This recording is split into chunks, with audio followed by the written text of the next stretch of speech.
Thank you all for joining us today. My name is Sarah. I am a current grad student at the Columbia School of Social Work, and I've worked with the Latino Leadership Institute to bring you this event today. 4 years ago, the Latino Leadership Institute welcomed Reverend Dr. Barber to New York at Union Theological Seminary, and we are happy to welcome him back today. At this time, I will introduce Gilda Brash. Gilda and the Latino Leadership Institute have worked together for over 4 years on the production and distribution of Let My People Vote, which was an award-winning film showing the wrongful disenfranchisement of voters with a criminal record in Florida. Gilda, thank you so much for being here today.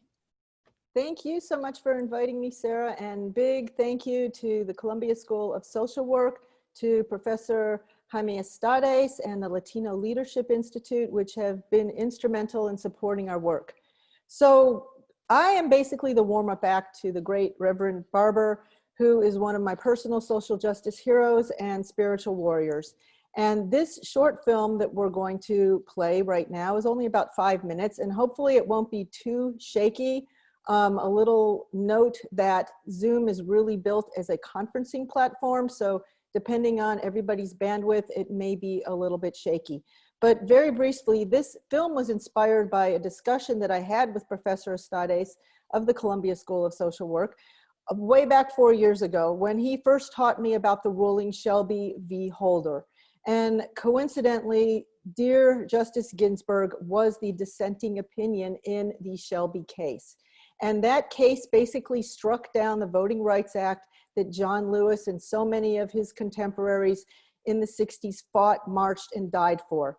So we went out in 2017 when Doug Jones was up against Roy Moore in that special Senate election. Coincidentally, Doug Jones is back up for re-election this year.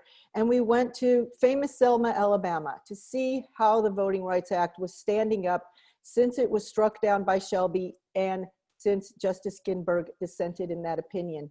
And basically, this is what we found. Again, thank you. Honored to be the warm-up act. Roll the tape, Sarah.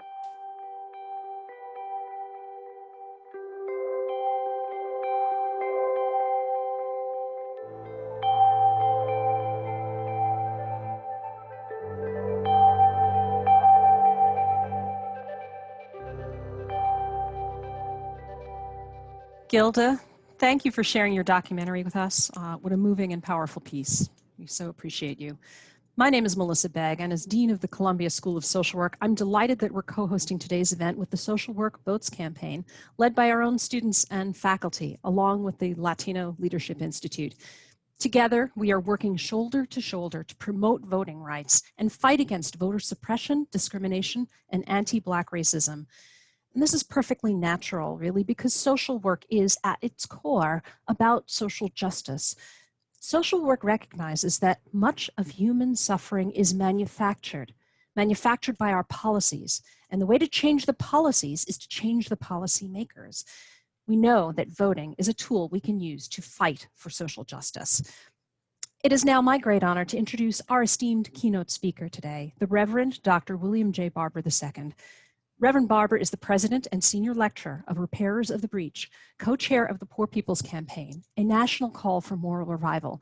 He's also bishop with the Fellowship of Affirming Ministries, visiting professor at Union Theological Seminary, and pastor of Greenleaf Christian Church, Disciples of Christ, in Goldsboro, North Carolina.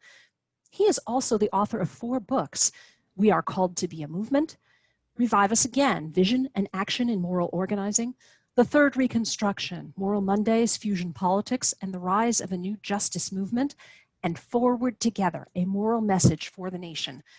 Dr. Barber is also the architect of the Moral Movement, which began with weekly Moral Monday protests at the North Carolina General Assembly in 2013, and recently relaunched again online in August 2020 under the banner of the Poor People's Campaign. In 2018, Reverend Barber helped relaunch the Poor People's Campaign, which had been begun by the Reverend Dr. Martin Luther King Jr. in 1968, starting with an historic wave of protests in state capitals and in Washington, D.C., calling for a moral agenda and a moral budget to address the 5 interlocking injustices of systemic racism, systemic poverty, the war economy and militarism, ecological devastation, and the false moral narrative of Christian nationalism. There are currently 45 state coordinating committees across the country mobilizing around the Poor People's Jubilee platform. And we must do more. Mobilize, organize, register, and educate people for movement that votes. On June 20th, some 2.5 million people tuned in on Facebook alone for the campaign's mass Poor People's Assembly and Moral March on Washington, which originally was scheduled to be an in-person event, but which switched to digital because of the COVID-19 pandemic. Thousands of others watched and listened on C-SPAN and other media. A highly sought-after speaker, Reverend Dr. Barber, has given keynote addresses at hundreds of national and state conferences, including the 2016 Democratic National Convention. He has spoken to a wide variety of audiences, including national unions, fraternities and sororities, motorcycle organizations, drug dealer conferences, women's groups, economic policy groups, voting rights advocates, LGBTQ equality and justice groups, environmental and criminal justice groups, small organizing committees of domestic workers, fast food workers, and national gatherings of Christians, Muslims, Jews, and other people of faith. Reverend Dr. Barber served as president of the North Carolina NAACP, the largest state conference of the South, from 2006 to 2017, and currently sits on the national NAACP board of directors. A former Mel King Fellow at MIT, he is currently visiting professor of public theology and activism at Union Theological Seminary and is a senior fellow at Auburn Seminary. The Reverend Dr. Barber is regularly featured in media outlets such as MSNBC, CNN, the New York Times, Washington Post, The Nation magazine, among many others. He is the recipient of the Puffin Award and the Franklin D. Roosevelt Four Freedoms Award, a 2018 MacArthur Foundation Genius Award recipient, and he is one of the 29 2019 recipients of the North Carolina Award, the state's highest civilian honor. Reverend Barber has been described as an indispensable figure in the civil rights landscape, and perhaps the individual most capable of crafting a broad-based political counterpoint to the divisiveness in our country. And now a brief video as I turn it over to the Reverend Dr. Barber.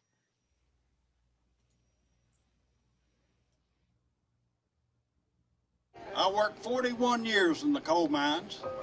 I have black lung, and it's just unfathomable what these poor coal miners have to go through in order to get what they have worked for and deserve. At one time, poverty was a temporary condition.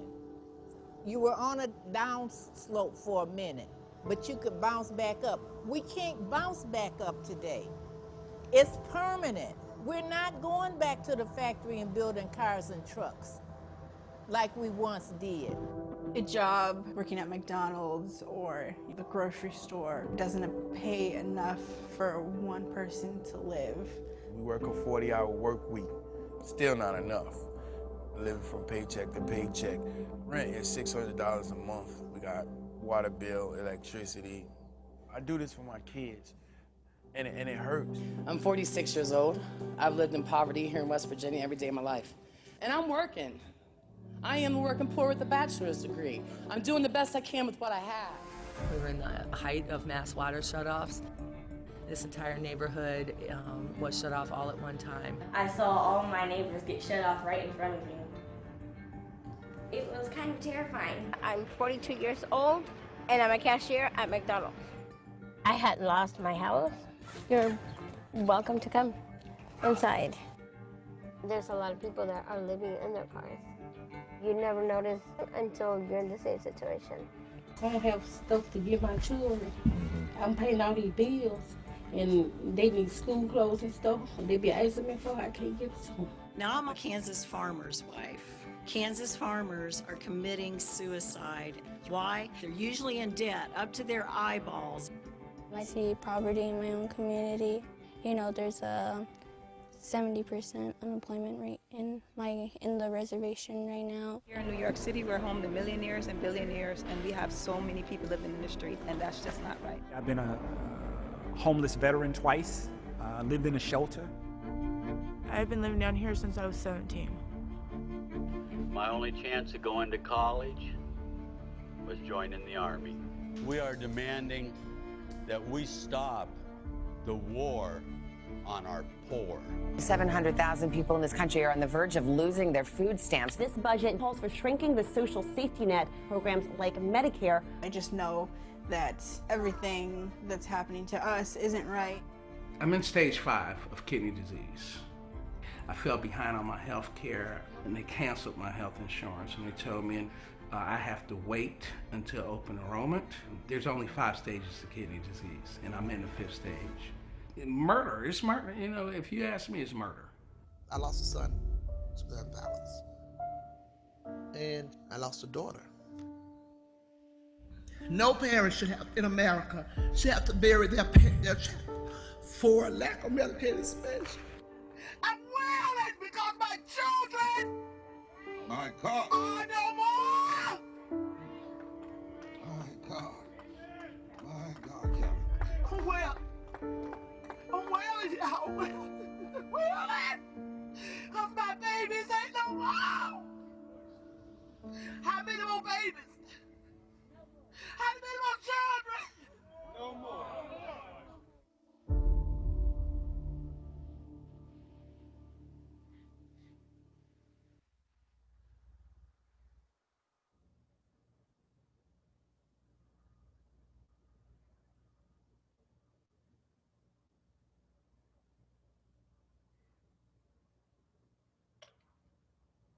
I always want to start with that video. And I want to thank those of you who have asked us to be a part of this gathering, the Columbia School of Social Work Dean and all of the others who are part of this, Melissa, Gilda, Sarah. I'm thankful to know that the Columbia School of Social Work is going to be working with the Poor People's Campaign and mobilizing the vote. We call it Voting is Power Unleashed. We must do more mobilizing, organizing, registering, educating people for the movement who vote. And that Laura Ashton was in touch with your leadership just this morning. Am I okay? She said you're not on the screen. Am I on the screen? Yep, you're all good. I'm good, yeah. Somebody was telling me I sent a message to Reverend Dell and said I wasn't. I thought I was. And y'all can see me well, Sarah, right? Everybody can see me properly. There's no problem. Yes, I can see you and hear you well. All right, everything's fine. I wanted to start with that video because what you just saw was not only the pain in this country, but the only hope for this country. The hope is in the morning, M-O-U-R-N-I-N-G. And I want to talk about that today. That if we're serious about this country and serious about not being in the space we're in now or ever again, and we're serious about moving forward, we're serious about having a reconstruction, that poor and low wealth people, their allies and moral leaders are the key. It's the only place you can expand the vote really. It's the only place that you can turn back many of the places that have been so regressive. And yet poor and low wealth people are far often, Republicans racialize the poor, Democrats run from the poor. Now, the Bible that I read says that the nation is going to be judged by how it treats the poor. And the Bible that I read tells me from the Old Testament prophet, the Hebrew Bible, and since we're in the midst of the season, the high holy season of the Jewish community, it says that when the nation is in trouble, the only way that the nation can be saved is for the stones that the builders have rejected to become the chief cornerstones of a new society. In our time, that would mean those who've been rejected because of systemic racism, systemic poverty, healthcare denial, ecological devastation, the war economy, militarism, and who've been rejected by the false moral narrative of religious nationalism. And when I say with those areas, remember, I'm also meaning those who've been rejected in every one of those areas that are Black, that are brown, that are Asian, that are Native, that are white, that are gay, that are straight, that are people of faith and people not of faith. Indeed, the rejected have to lead the revival. Always has been that way. Throughout American history, it's always been the people who've been rejected that finally stand up and change. whether it's the former slaves becoming abolitionists with white people who were rejected because they cared about humanity and not just slavery, but they formed a movement, the Reconstruction movement in the 1800s, the women's suffrage movement, the early union movement, the civil rights movement. You could go down through all of these movements when the nation was in trouble and the rejected would come together and form mighty moral movement coalitions. So I wanted you to see those faces. As we're organizing in Appalachia and Alabama, Mississippi and Maine, and California and the Carolinas. And we're not organizing just because it feels good, because it feels like the right thing to do. It's the empirical thing to do. And I'm going to show you some numbers to prove that in just a moment. But before we go there, I want us to understand that what we're facing is not a new problem. But I want you to understand, I see your note, we're going to get to the strategies, but before you get to the strategies, you have to first understand what you're being strategic against. Because too often we are so limited. We talk, this is not about left versus right, it really isn't. It's not about conservative versus liberal, not merely about Democrat versus Republican. Republicans right now happen to be the ones who are currently exercising power in such egregious ways. But I want to read this for you. It was preached 1965 on the steps of the Alabama State House at the end of the Selma to Montgomery March. And it is the part of Dr. King's message that we too often do not ever talk about. It says, it may be said of the slavery era that the white man took the world and gave the Negro Jesus. Then it may be said of the Reconstruction era that the Southern aristocracy took the world and gave the poor white man Jim Crow. He ate Jim Crow, a psychological bird that told him no matter how bad off he was, at least he was a white man better than a black man. That's what happened when the Negro and the white masses, when the poor of both races of the South threatened to unite and build a great society, a society of justice where none would prey upon the weakness of the other. Dr. King let us know very clearly that what we see now, the division, the pitting race against each other, was a part of a political design to split poor people from each other who ought to be natural allies in building. So the first strategy we have to have, we're going to have massive turnout of the vote, is not invite people just to vote, but invite them into a movement by changing the narrative, And then we use that to build power. Reverend Dr. Liz Theo Harris, my co-chair, and us talk about it all the time. And I want to show you something. If you look at the map that's coming up now, it is a map about the number of states that have passed racist voter suppression laws since 2010. I want you to pay attention to this, to 2010, not 2019, 2010. It's been going on.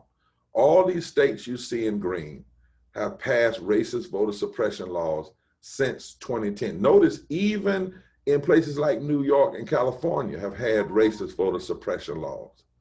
But I want you to specifically look at the map from Maryland all the way over to Texas, going on over to New Mexico.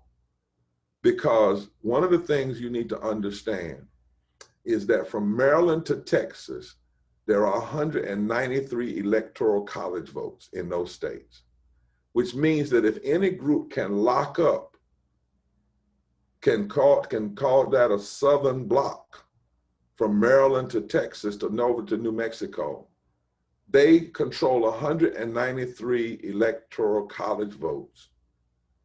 And all they need to win the presidency is 77 electoral college votes from the other 30 states. So you have a situation where basically 20 states control 193 electoral college votes and can control 40 seats in the United States Senate. And all of these states are the same states that have passed racist voter suppression law. And we know from our legal cases that we've pushed and won that racist voter suppression laws are not just about black people. They're targeted at black people.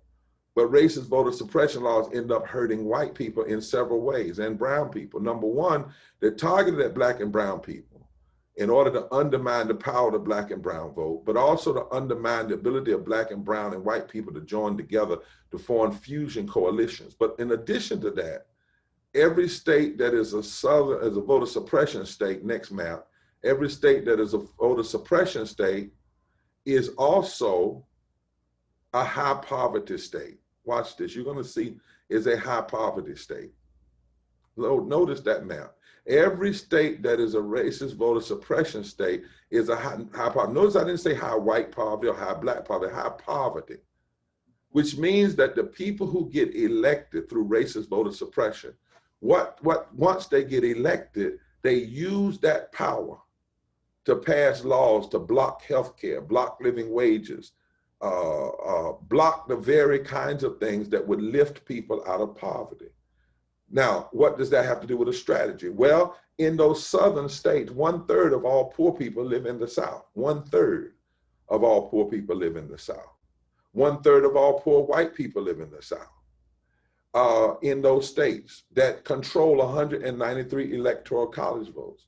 So now we did a study called Unleashing the Power to Vote with one of the professors at Columbia. And guess what they found? And found out that first of all, there are 63 million poor and low wealth voters in this country.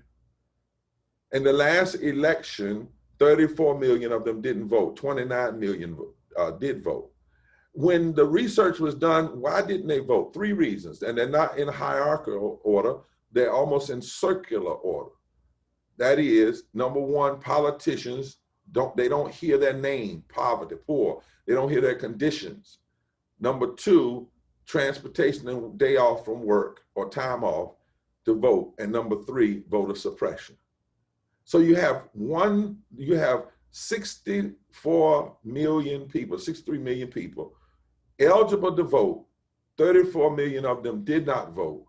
And that 64 million poor and low wealth people represent 1/3 of the entire electorate. 1/3, almost 30% of the entire electorate. So the strategy of our campaign is we have to reach that voting block.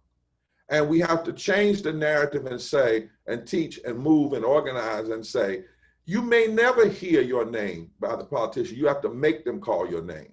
And the way you call their name is you come up with an agenda and you vote your agenda and you choose candidates who are closest to your agenda. And then after the elections, you push them to do your agenda and beyond.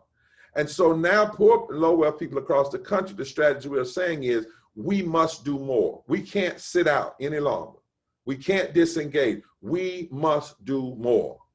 And so our campaign, the Poor People's Campaign, and we invite you to join in, has a program called Voting is Power Unleashed. We must do more. It's targeting poor and low wealth voters, which is the only place you can expand the electorate. And we're targeting them by saying that dealing with systemic racism is on the ballot. Not just telling them what's wrong, but telling them what could be. We could be a country that deals with systemic racism. And when we say systemic racism, we're not just talking about police brutality, because that's not the only thing killing black and brown people. It is a thing, it is horrific, it is ugly. When we say systemic racism, we mean voter suppression, resegregation of our public schools, mass incarceration, police brutality, the denials of loans and the redlining of communities, keeping resources out of them based on color, the denial of our immigrant brothers and sisters, particularly Latinx and others from just immigration laws, and the continuing mistreatment of our indigenous community. With systemic poverty, we mean all people. There are 140 million people in poverty and low wealth prior to COVID. Prior to COVID, 700 people were dying a day from poverty prior to COVID. Now that number, it was 43% of the nation prior to COVID, poor and low wealth. It is going to be well over 50% in the COVID and in the aftermath. Another 27 million people without health care on top of the 87 million people that were uninsured or uninsured before COVID.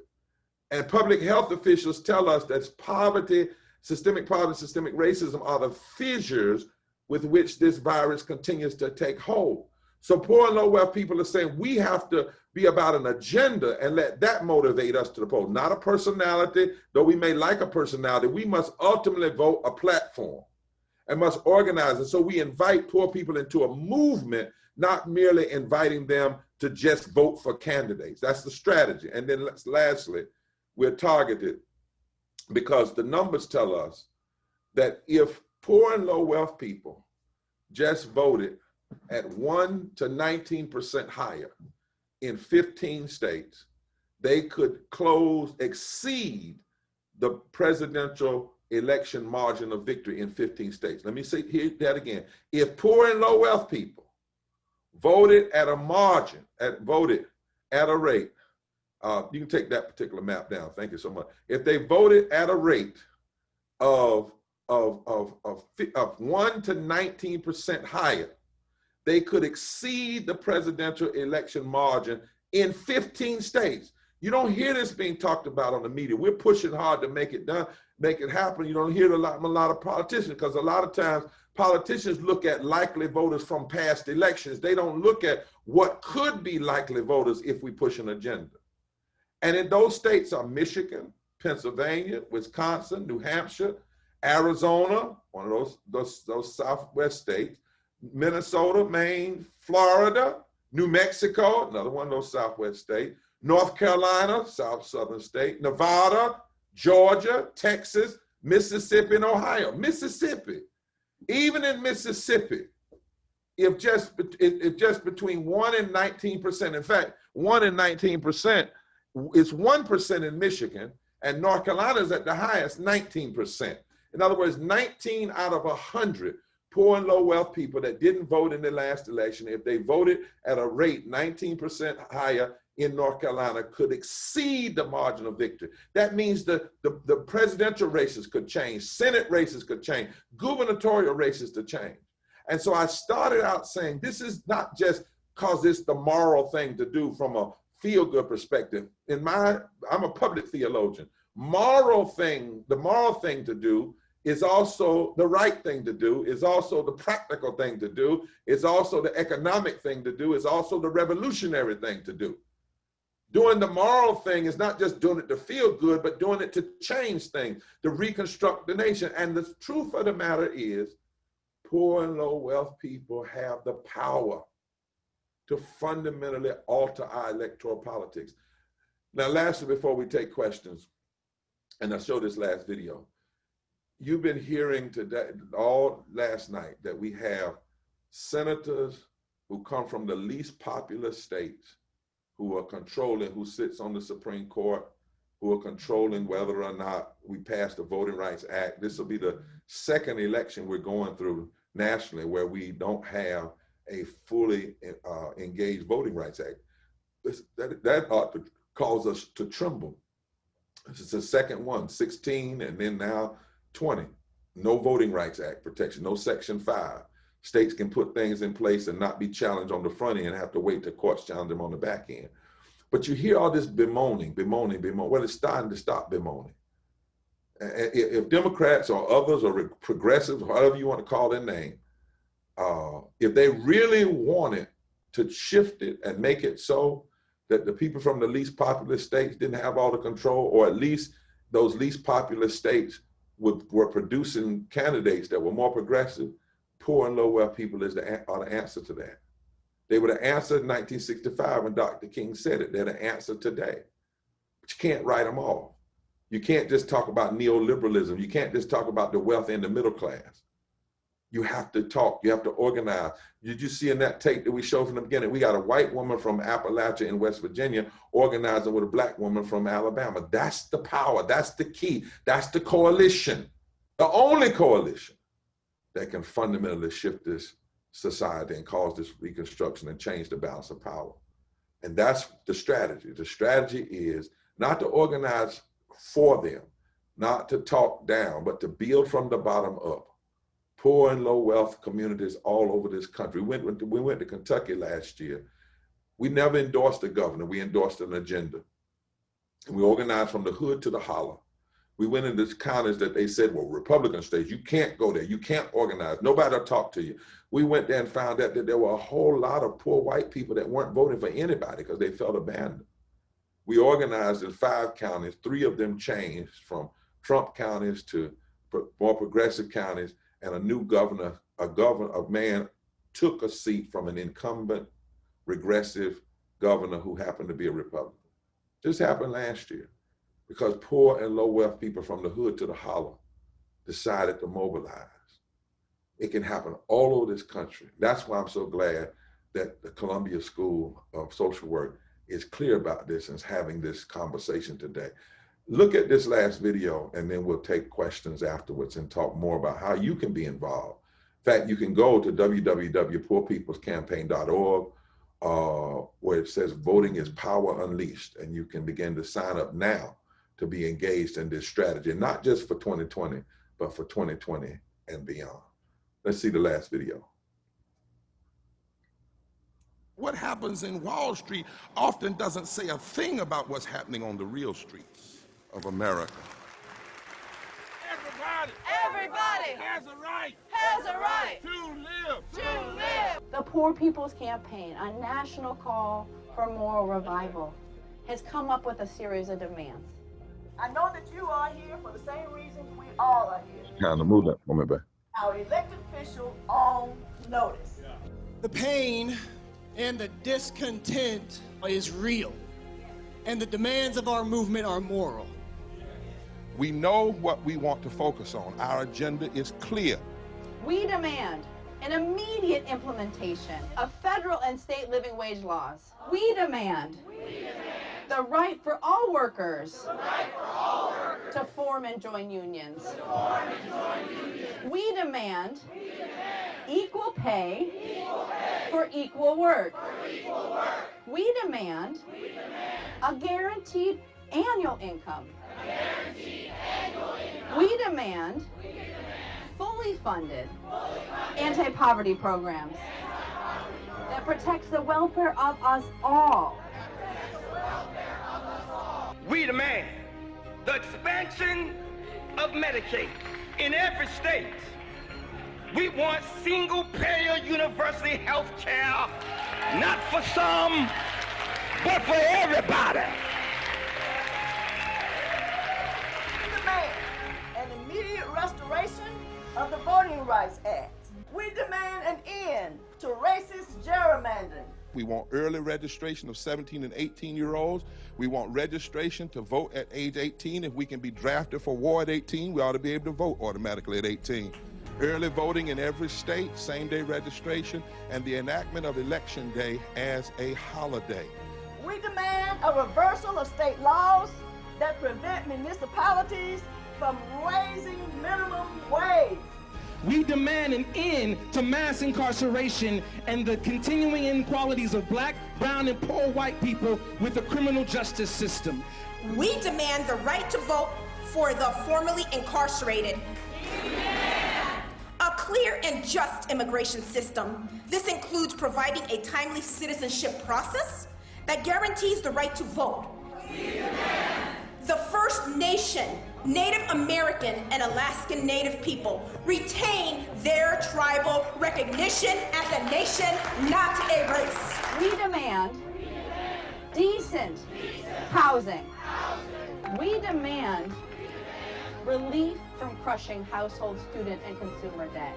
We demand equity in education. We demand an end to the resegregation of schools. We demand free tuition at public colleges and universities and an end to profiteering on student debt. Equitable funding for historically black colleges and universities. We demand the repeal of the 2017 federal tax law. And we demand that the wealthy and corporations pay their fair share. We demand an end to military aggression and warmongering. We demand a stop to privatization of military budget and any increase in military spending. We demand a ban on assault rifles and a ban on the easy access of firearms. We demand an end to federal programs that send military equipment into local and state communities. We demand that the call to build a wall at the U.S.-Mexico border be ceased. We demand a ban on fracking, mountaintop removal, coal mining, coal ash ponds, and offshore drilling. We demand a ban on all new pipelines, refineries, and coal, oil, and gas export terminals. We are demanding that we stop the war on our poor. Somebody's hurting my brother, somebody's hurting our sisters, and it's gone on far too long, and we won't be silent anymore. We believe that we can win. We believe that we can win. We believe that everybody has a right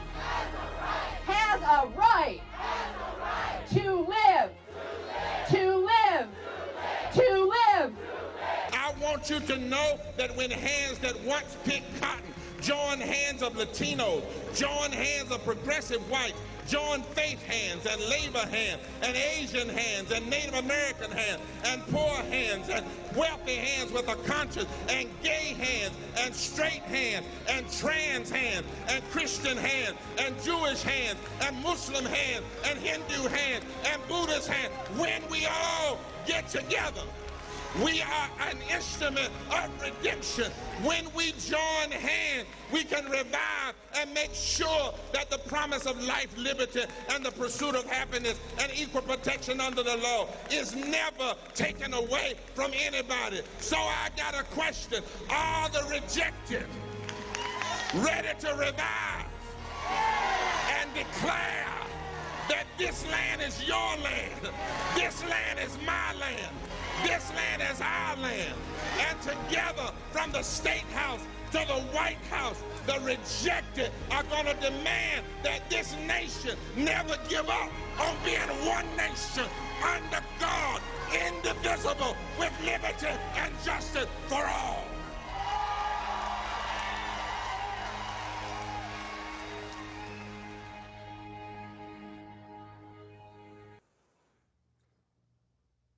And so our strategy is change the narrative. Our strategy is build a platform of hope, not just the cursing of the darkness. Our strategy is to build from the bottom up, create permanently organized communities, and to build power. Our strategy is to follow the data and the empirical clarity that poor and low wealth people have power, to stop saying we don't have power, stop mourning about how other people have used their power, and to organize the power that we have, to turn things on its head and say, what if the 63 million that can vote and the 34 million that didn't, what if 20% more of them voted? What if another 20, 30% of the 100 million people total that didn't vote? We have to turn this corner, and we have to organize from an offensive, not a defensive. And that's why the Poor People's Campaign has 45 coordinating committees, over 200 partners, over 100 religious and denominational groups, people of faith, people not of faith, of every race, creed, color, sexuality, and geography. And that's why we want to invite you to join. The Voting is Power Unleashed. The Voting is Power Unleashed program to join us in many ways, to be a moral organizer, to be a moral advocate in this critical work. And remember what Frederick Douglass said finally, when the Dred Scott decision was passed that said a black man had no rights that the white man had to ever pay attention to. And the people said the abolition movement was done, overthrew. The Supreme Court was against them. The Senate was against them. The presidency was against them. The Congress was against them. State houses were against them. And Frederick Douglass said, any evil as organized as our oppression always seems invincible up until the very point of its fall. He said, therefore, what has just been done should only serve to embolden and intensify our agitation, because the thing that has been done might just be the last link in the preparatory chain for the downfall and the reconstruction of the entire system. I believe that's where we are. We are right in the heart of a third reconstruction. It's time to stop crying. It's time to start organizing. Time to stop just looking at what people have done and look at what we can do. Voting is power unleashed. We must do more. Mobilize, organizing, registering, educating, and voting. And my friends, it is within our reach. And it's not just this election, but it's in the days to come if we will focus on the only group that can change the electoral reality in this country, and that is poor and low wealth people. That's where the power is. Thank you so much, Reverend Barber, for all of these amazing words. I just want to go right into the Q&A. We had some wonderful questions. The first question that I want to ask is, how do you suggest we change the narrative from voting for candidates to voting for a platform? How do we get the same fervor for a platform that people are drawn to? Well, you saw that fervor up there, whoever asked that question. And that's not just a room of people. You heard that 3 million people showed up online in June 20th when we reframed the conversation away from left and right and the conservative versus liberal to right and wrong and what's moral and immoral, what's constitutional and what's unconstitutional. You reframe it by changing the narrative, by taking back the language. You rechange the narrative by going to people. You change the narrative by putting people up to tell their own story. You got to put faces with the facts. You've got to believe in the agency of poor and low wealth people. Too often what has happened over the last 40, 50 years is the issue of poverty because of neoliberalism and other forms has just been pretty much written off. People are teaching that there's several myths. Number one is the myth that you either need trickle down, or the myth that if you lift the middle class, everybody lifts, or the myth that we don't have enough resources, when all of those things are a lie. And we have to challenge it. Second, we got to show people the interlocking injustices, that you can't talk about systemic racism without talking about poverty, and you can't talk about poverty without talking about ecological devastation, denial of health care. You can't talk about dealing with any of those without talking about fixing the war economy and challenging it. And you can't deal with any of that without talking about this religious nationalism that we have to challenge. But you always have to challenge the darkness with the program with the light, which is why in the Poor People's Campaign, we have a moral budget that has found the money. Nobody can tell us we don't have the money. Of course, in COVID, we found that we can find money anytime we need to, but they found it for the wrong thing, because 83% of all the money the Congress has passed went to corporations and banks, but that's a sermon for another day.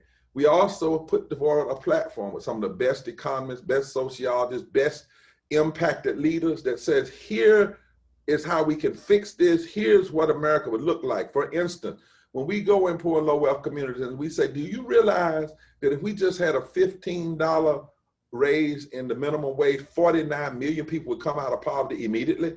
49 million. But also it would put $368 billion into the economy. People say, what? I didn't know that. And then we show people that the same, when we're in the mountains of Kentucky, we talk about race just like we would if we were on the streets of New York.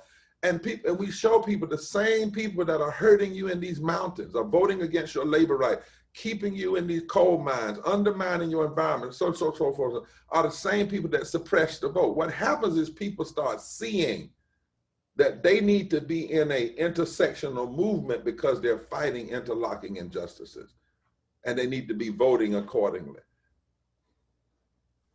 Thank you so much. Going straight into my next question, what do you think is the role of social workers in organizing poor people now and after this election? I think social workers have to go to work, because the reality, the regressive politics that we're seeing is countering everything you try to do. You try to fix something and the policies tear it down. Think about how many people, social workers are having to work with now because people died that didn't have to die. And not just during COVID. Remember, 700 people were dying a day. According to Columbia University Mailman School of Public Health, some years ago, the study you all did said upwards of 700 people a day. Think about the number, how hard your work is because we don't have a living wage. Think about how hard your work is because we don't have healthcare connected to our bodies and our spirits as opposed to just connected to our job. Think about the problems you have. Think about the money that's needed. And yet 54 cents of every discretionary dollar goes to the war economy, not even to the soldiers, because a lot of the soldiers end up on welfare. They end up making less than $35,000 a year. Many of them have trouble. But think about the problem that's causing when only 16 cents of every discretionary dollar goes to healthcare, goes to infrastructure, goes to education, goes to social work. Think about what we just found out today in the Washington Post, that over $1 trillion that should have been used for masks and PPEs was spent on more machinery that we don't even need in an $800 billion military Pentagon budget. Think about the number of people that are suffering. And so social workers have to be a part of caring for people in the midst of their suffering. But as one person said one time, there's two roles we have to have. If you're standing on the riverbank and you see babies coming down the river, floating in the river, and you know they're going to drown, somebody's got to go in and take the babies out one at a time. But then you need another crew that goes upstream to say find out who's throwing them in the first place. So social workers not only are called to deal with the immediate work, they're called to work on the system that creates your work's necessity in the first place. And if you look down through history, many social workers were also activists. Give you one right off the top of my head. Mary Wright Overton, who was the founder of the NAACP, a white woman in New York. A lot of people don't know that. They think the NAACP is a black organization. No, it was founded by the first director of it was a white woman social worker in New York, Mary Wright Overton. She understood that because she was a social worker, she had to be engaged in the fight against systemic racism, because that racism wasn't just hurting black people, it was hurting the democracy and ultimately hurting all people, including white people. Thank you so much. We are now, due to the shortness of time, I'm going to pass it off to Dean Begg to do some closing remarks. Thank you. Messed up bad, Dean. You were phenomenal. I want to thank you. I want to thank all our participants, Sarah Jamgott, and especially you, Reverend Dr. Barber, for today's important and informative and inspiring session. Thank you for helping us to envision a better future and practical ways we can achieve it. Right here at Columbus Social Work, I'm just going to mention we'll be hosting an electoral activism training academy by the Latino Leadership Institute this Saturday. So for more information, if you'd like to participate, please email socialworkvotes@gmail.com. And everyone, and I hope Reverend Dr. Barber, you would join me in this, we exhort you to take heart and take action. It really matters. Can I have 30 seconds? You got it. I preached a sermon at the National Cathedral on June the 14th, prior to the National Poor People's Assembly. And by the way, I want to make sure when we do it in person next year that the Columbia School of Social Workers are part of that organizing, and the Latino group. We need to put 1 million people in the street around these issues, and we're going to do it. But in that sermon, the title was, America Must Decide that Death is No Longer an Option. And I tried in that sermon to put a death measurement analysis on regressive public policy. From the beginning, whether it was slavery, women's suffrage, denial of women's right to vote, breaking the back of labor movement, civil rights movement, denial of health care, every one of those things, not just police brutality, but every regressive piece of public policy has a DM on the DL, a death measurement on the down low. We don't catch it on camera now. We don't catch it on video. But when you deny health care, people die. I think it's like 4,000 to 5,000 people for every 1 million people denied health care. You don't pay people living wage, people die. You undercut voting rights, you get people elected who then pass policies that cause people to die. Dr. King called it political murder. That's what he called it. If you don't, concentration camps for Latino brothers and sisters. And I've been really angry that in the midst of all this talking about death, we kind of push that off to the side. We stopped talking about folk that are in these concentration camps, these death camps on the border. The reality is we are going to have to face necropolitics, the politics of death. And the necropolitics we see now ought to scare us to life. In other words, all this death, even the death of Ruth Bader Ginsburg, should cause a resurrection. If I can use Christian, could cause a resurrection. We shouldn't just mourn at the death. The death should actually move us. There's this great passage in the Jewish scripture that says the prophet dies, and then a person dies, and they take the person and put them beside the prophet in the grave dead, and the person comes alive and continues the work of the prophet. This is the moment that we must name death and then say it's not an option anymore. We mourn the death and then we fight to change it. We fight for a world full of life where people live because they have health care, live because they have living wages, live because they're immigrants and because they're not put in concentration camp, modern day concentration camp. They live, their voting rights comes alive. All these things come alive. Imagine that world, y'all. Imagine that world. In the midst of all this death, start imagining the world of life we could have if all of us that have been rejected come together in a mighty force and say, death, America, is no longer an option. That's what our foreparents did so often. When they came together, they've created a new world and they breathed life. They were able to breathe life into this democracy. Y'all, I'm Southern today. Y'all, it's just our turn. That's all this is. It was our foreparents' turn before to save this democracy from itself. It's our turn now. And we have more than they had. We have more than they had. So let's push, let's give it up. Tell all these political candidates, stop saying what can't happen. Organize these poor people around the country, speak to them. Let's go in these southern states and let's find out that the South is not red, it's unorganized.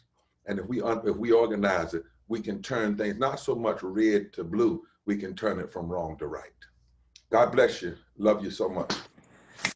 Spectacular. Thank you. Thank you. Applause from everyone. So grateful to you. Thanks, everyone.